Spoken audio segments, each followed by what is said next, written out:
Pourquoi ce silence, ce ménagement? La France est dans l'embarras? C'est assez simple. Hein. Mais allez-y. La France a pour l'instant comme seul allié qui est efficace l'Algérie. L'Algérie lui a ouvert son ciel et a autorisé le survol de son pays. L'Algérie peut être le pire ou le meilleur. L'Algérie peut être le Pakistan de l'Afghanistan malien. Donc évidemment, on a intérêt à être gentil avec eux. Pour l'instant, évidemment, on n'en pense pas moins. Mais il fallait s'y attendre. Hein. Les Algériens sont coutumiers de ce genre d'expédition, je dirais, à la russe. C'est pas le GIGN. Hein. Mais on n'en pense pas moins. Est-ce que c'est sur la France qui déclare la guerre au terrorisme? Il y a eu quelques jours, c'est autre chose, cette opération des forces spéciales en Somalie qui a échoué pour tenter de libérer un otage. Est-ce qu'on n'est pas en train de préparer nos esprits à un changement de doctrine vis-à-vis des preneurs d'otages? Est-ce qu'on a trop négocié? Est-ce que maintenant c'est pas cette seule méthode qui est valable? On comprend enfin que la négociation enrichit nos adversaires, puisque à chaque fois on donne de l'argent et c'est avec ça qu'ils achètent des armes, qu'ils trafiquent la drogue, etc. Donc oui, on essaye de mettre un terme à ce cercle vicieux. Mais moi je pense que c'est d'abord la méthode algérienne. Et que, enfin, ce que moi j'appelle la méthode russe, c'est-à-dire on rentre, on canarde et voilà. C'est assez proche. Il faut quand même se souvenir que d'où vient l'Algérie, qui a connu des années de guerre civile pendant 10 ans, terrible, 200 000 morts. Terrible. Ensuite, il faut prendre en compte quand même un paramètre important.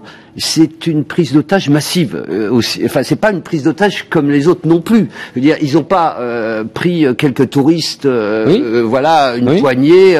C'est encore à la russe, comme les Tchétchènes. Exactement. Il y a un calibrage disproportionné, sans doute, une brutalité terrible dans la réplique, mais la prise d'otage était elle-même d'une brutalité assez. Mais l'armée algérienne a toujours été brutale. Hein. C'est pas ça, il faut le savoir. La question importante, c'est celle qu'évoquait Eric, que vous évoquiez tout à l'heure. Effectivement, seul allié efficace. Je crois pas que ce soit le seul allié. Pour l'instant, il y a les autres parlent.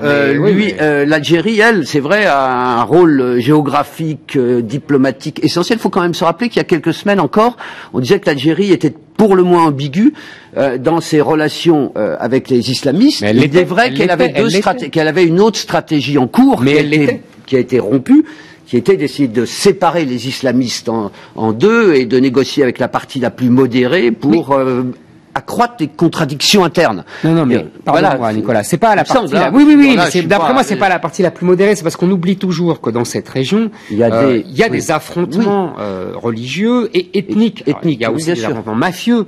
Parce que tous ces gens sont des mafieux qui trafiquent les armes, la drogue, même les clandestins. Enfin bon, voilà, c'est des routes qui vont vers l'homme. Mais il y a aussi des affrontements ethniques, par exemple les berbères, les arabo-berbères, qui sont pas forcément islamistes comme on l'est en Arabie Saoudite, mais qui sont conditionnés, contaminés par la propagande wahhabiste, l'argent wahhabiste, le Qatar. J'aimerais bien qu'on parle ici quand même de ces contradictions françaises inouïes quand même, parce que on combat des gens qui sont financés par nos meilleurs amis, le Qatar et l'Arabie Saoudite. Et la Syrie, sur laquelle on alors ça c'est encore autre chose. Là on soutient des gens qui sont les frères, je l'ai déjà dit la semaine dernière, de ceux qu'on combat. C'est un truc de fou. On pourrait rajouter dans la contradiction, je vais faire plaisir à Nicolas, qu'on paye aussi la folie BHLO-sarkozyste de la Libye. C'est-à-dire que les armes qui se retournent aujourd'hui contre nos soldats sont des armes en partie qu'on a balancées pour abattre Kadhafi. Merci. Nicolas, c'est l'effet pervers de l'intervention en Libye, ce qu'on dit. C'est l'effet pervers de l'intervention. Non, il y a un effet pervers. C'est pas que ça. Mais je le situe pas au même moment peut-être qu'Éric Zemmour. C'est-à-dire que je pense que c'est dans la suite de l'accompagnement politique qui a été inexistant et qu'on a laissé à ce moment-là toutes les Nicolas, il ne peut pas y avoir d'accompagnement politique quand il n'y a pas d'État. Les forces elles-mêmes. Est-ce qu'on pouvait faire autrement? C'est un débat qu'on avait eu ici. Est-ce qu'on pouvait faire autrement? Il fallait pas renverser Kadhafi. Oui, excusez-moi. À ce moment-là, est-ce qu'il fallait laisser bombarder des populations de toute façon, civiles? C'était une des questions. Mais ça, c'est la discussion sur le droit de l'ingérence. On en a pour 10 ans.